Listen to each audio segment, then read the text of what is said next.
అందరికీ నమస్కారం. నేను ఈరోజు సగ్గుబియ్యంతో ఊరమిరపకాయలని ఏ రకంగా పెట్టుకోవాలనేది నేను చూపించబోతున్నాను.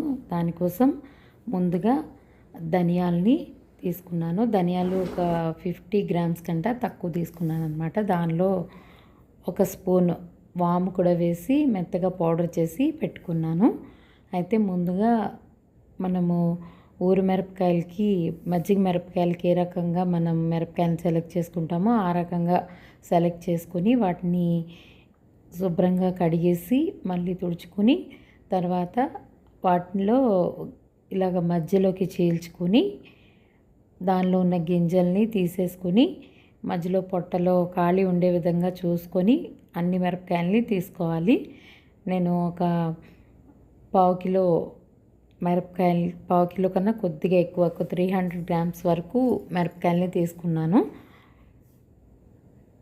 దానికోసం నేను సగ్గుబియ్యాన్ని ముందుగానే ఒక గంట ముందు శుభ్రంగా కడిగేసి నానబెట్టి ఉంచుకున్నాను. ఇక్కడ మీకు కనిపిస్తుంది కదా వీడియోలో, నేను సగ్గుబియ్యాన్ని నానబెట్టి పెట్టుకుని ఆ తర్వాత ఈ ప్రాసెస్లన్నీ చేసుకోవడం స్టార్ట్ చేశాను అనమాట. ఈ లోపుగా మనకి సగ్గుబియ్యం అనేవి నానిపోతాయి. ఆ తర్వాత నీళ్ళు వచ్చేసి వాటిని ఇందులో స్టఫ్ చేసుకోవాలన్నమాట. ఇలాగే నేను ఈ మిరపకాయలన్నిటికీ కూడా గింజలు తీసేసి శుభ్రంగా వాటిని చీల్చేసి పక్కకు పెట్టాను. అయితే నేను ఈ మిరపకాయ వీడియోలో ఇంకా ఇంతకుముందు నేను వాము మిరపకాయలు అనే వీడియో కూడా నేను చేశాను. అలాగే అంతకుముందు సంవత్సరం కూడా నేను మెంతి మిరపకాయలని కూడా చేశాను. ఆ మెంతి మిరపకాయలు, వాము మిరపకాయలు కూడా మీకు డిస్క్రిప్షన్లో లింక్ పెడతాను. వాటిని మీకు ఇష్టమైన వాళ్ళు ఆ వీడియోలు కూడా మీరు చూడొచ్చు. ఇప్పుడు మిరపకాయలన్నిటికీ మధ్యలో చీల్చేసి పెట్టుకున్నాం కదా. ఇప్పుడు ఒక బౌల్ తీసుకొని దానిలో ముందుగా ఈ సగ్గు బియ్యాన్ని తీసి నీళ్ళన్నీ ఓడ్చేసి ఇలాగా చేసి పెట్టుకోవాలి. ఇప్పుడు ఆ పొడిగా ఉన్న ఈ సగ్గుబియ్యాన్ని ఆల్రెడీ నానిపోయాయి అన్నమాట. సగ్గుబియ్యం అనేది బాగా మనం ఇలా చేతితో ప్రెస్ చేసినట్లయితే అవి ఇలా ప్రెస్ అయిపోయి విధంగా ఉండాలి. అప్పుడే మనకి ఇవి బాగా నానినట్టు అనమాట. ఎందుకంటే మళ్ళీ కరెక్ట్గా నానలేదు అంటే కనుక మళ్ళీ ఎండేటప్పుడు మనకి సగ్గుబియ్యం అనేది గట్టిగా తగులుతూ ఉంటాయి అన్నమాట. దానికోసం కరెక్ట్ కన్సిస్టెన్సీలో నానబెట్టుకుని తర్వాత వేసుకోవాలి. అయితే ముందుగా మనం ధనియాలు, వాము పొడిని చేసి పెట్టుకున్నాం కదా, ఆ వాము పొడిని కూడా ఇందులో వేసేసి కలిపేసుకోవాలి. తగినంత ఉప్పు కూడా యాడ్ చేసుకోవాలన్నమాట దీనిలో. అయితే దీనికోసం నేను పక్కనే కొద్దిగా పెరుగు, తర్వాత శనగపిండిని కూడా తీసి పెట్టుకున్నాను అనమాట కన్సిస్టెన్సీ కోసం. పెరుగు అనేది కొంచెం ఇవన్నీ డ్రై ఐటమ్స్ కాబట్టి కొంచెం లిక్విడ్ కన్సిస్టెన్సీలో అంటే హత్తుకోవడానికి తేమ అనేది ఉండాలి కాబట్టి పెరుగునే యాడ్ చేస్తున్నాను. ఆ పెరుగు వేయడం వల్ల మనకి సగ్గుబియ్యం కూడా బాగా నానినట్టు అవుతాయి. మనకి మిరపకాయలు స్టఫ్ చేసుకుంటే బాగా పడతాయి అన్నమాట. ఈ శనగపిండి కొద్దిగా పసుపు కూడా యాడ్ చేశాను. అయితే ఇక్కడ నేను శనగపిండి అనేది పక్కకు పెట్టుకున్నాను అనమాట. మనము మిరపకాయల్లో వాటిని స్టఫ్ చేసి చూసుకుని ఆ కన్సిస్టెన్సీని బట్టి ఈ శనగపిండి అనేది యాడ్ చేసుకోవాలన్నమాట. లేదు కరెక్ట్గానే బైండ్ అయిపోయి మనకి మిరపకాయల్లో సరిపోయింది అని అనుకుంటే వేయకపోయినా పర్వాలేదు. కానీ కొద్దిగా శనగపిండి అనేది యాడ్ చేస్తేనే మనకి బైండ్ అనేది అవుతుందన్నమాట.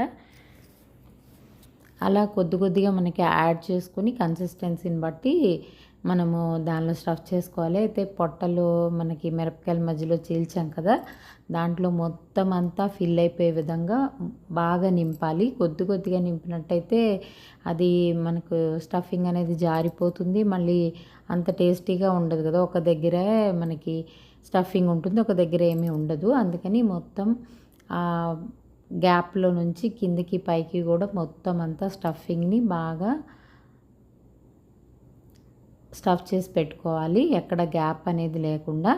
అంటే మనము మిరపకాయని పట్టుకోగానే ఇంకా అది బయటికి రావడానికి వీలు లేని విధంగా పొట్టంతా ఫిల్ అయిపోయే విధంగా ఫిల్ చేసుకోవాలి. ఫిల్ చేసుకొని వాటిని పలుచగా పరుచుకోవాలన్నమాట. ఈ మిరపకాయల్ని మనము ఎండలో బాగా ఎండించుకోవాల్సి ఉంటుంది. అంటే మామూలు ఊరమిరపకాయలు వాటికన్నా కూడా వీటికి కొద్దిగా ఎక్కువ టైం అనేది పడుతుందనమాట. అంటే లోపల స్టఫింగ్ అనేది ఉంది కాబట్టి కొంచెం ఎక్కువగా ఎండబెట్టాల్సి ఉంటుంది. బాగా గట్టి ఎండ వస్తే ఒక 5-6 రోజుల్లో మనకి ఎండిపోతాయన్నమాట. అలా ఎండ తక్కువ ఉన్నట్లయితే కనుక కంపల్సరీగా మనము చాలా ఎక్కువ 10 రోజుల వరకు ఎండబెట్టుకోవాల్సి ఉంటుంది. కొంచెం మబ్బుగా ఉండే వాతావరణం అది ఉన్నట్టయితే.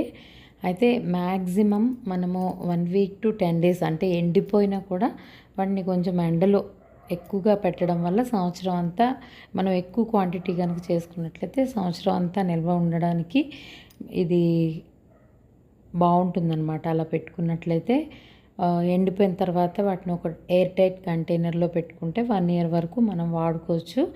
అలాగే మనకి ఎక్కువ ఎండించుకోవడం వల్ల ఏంటంటే మనకి గుల్లతనం అనేది వస్తుంది. మనకి ఒక క్రిస్పీనెస్ మనం కొరకగానే కొంచెం క్రంచీగా అలాగా వస్తుందన్నమాట. అలా అయితేనే మనకి లోపల ఇంగ్రీడియంట్స్ కూడా అన్నీ బాగా ఎండిపోతాయి అన్నమాట. మ్యాక్సిమం 1 వీక్ ఎండబెట్టేసుకోవాలి పూర్తిగా ఎండడానికి. ఎండిన తర్వాత మనము వాటిని యూజ్ చేసుకుంటూ ఉండొచ్చు. బట్ లాంగ్ పీరియడ్లో మనం స్టోర్ చేసుకోవాలంటే మటుకు కొద్దిగా ఒక 10 రోజుల పాటు వాటిని డైలీ కొంచెం సేపు అయినా ఒక 2-3 గంటలైనా సరే ఎండిపోయిన తర్వాత పెట్టుకుని తర్వాత తడి లేని గాజు సీసాలో కానీ లేదా స్టీల్ డబ్బాలో కానీ పెట్టుకోవచ్చు. ఇలాగ నేను కన్సిస్టెన్సీని బట్టి మధ్యలో కొద్దిగా శనగపిండి కూడా యాడ్ చేసి ఈ పెరుగు ఆ కన్సిస్టెన్సీని బట్టి అవి కొంచెం యాడ్ చేసుకొని దాంట్లో స్టఫ్ చేసి పెడుతున్నాను అనమాట. ఇలాగా మనము డిఫరెంట్ వెరైటీలు అంటే మొత్తం అంతా ఊరమిరపకాయలాగే కాకుండా మనము కొన్ని ఒక్కొక్క పావు కేజీ లేదంటే హాఫ్ కేజీ అలా కొన్ని వెరైటీస్ పెట్టుకుంటే అవి కూడా మనకి డిఫరెంట్ టేస్ట్ అనేది ఉంటుందన్నమాట. నేను చెప్పాను కదా, డిస్క్రిప్షన్లో లింక్ పెడతాను, వాటిని కూడా మీరు చూడొచ్చు.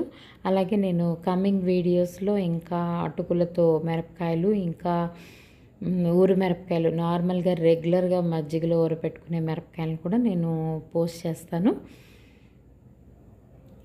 మొదటిసారిగా నా వీడియోని ఎవరైనా చూస్తున్నట్లయితే తప్పకుండా ఈ వీడియో మీకు నచ్చినట్టయితే లైక్ చేసి సబ్స్క్రైబ్ చేసుకుని బెల్ ఐకాన్ని ప్రెస్ చేయండి. అలా చేస్తే ఫర్దర్ వీడియోస్ కూడా మీరు చూడగలరు.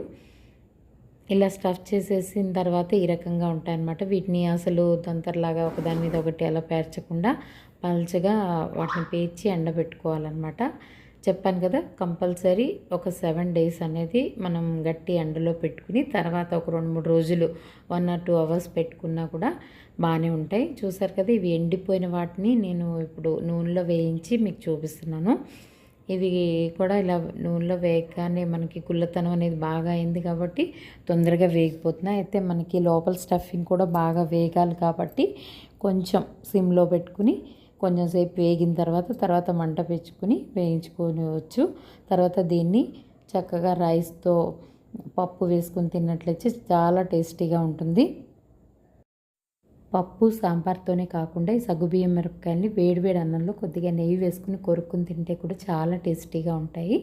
అయితే ఈ వీడియో పోస్ట్ చేసేలోపే మా పిల్లలు కొన్ని తినేశారు. అందుకే నేను ఎక్కువ క్వాంటిటీలో దీన్ని చూపించలేకపోతున్నాను. ఈ వీడియో మీకు నచ్చిందా? అయితే తప్పకుండా లైక్ చేయండి. Thank you for watching.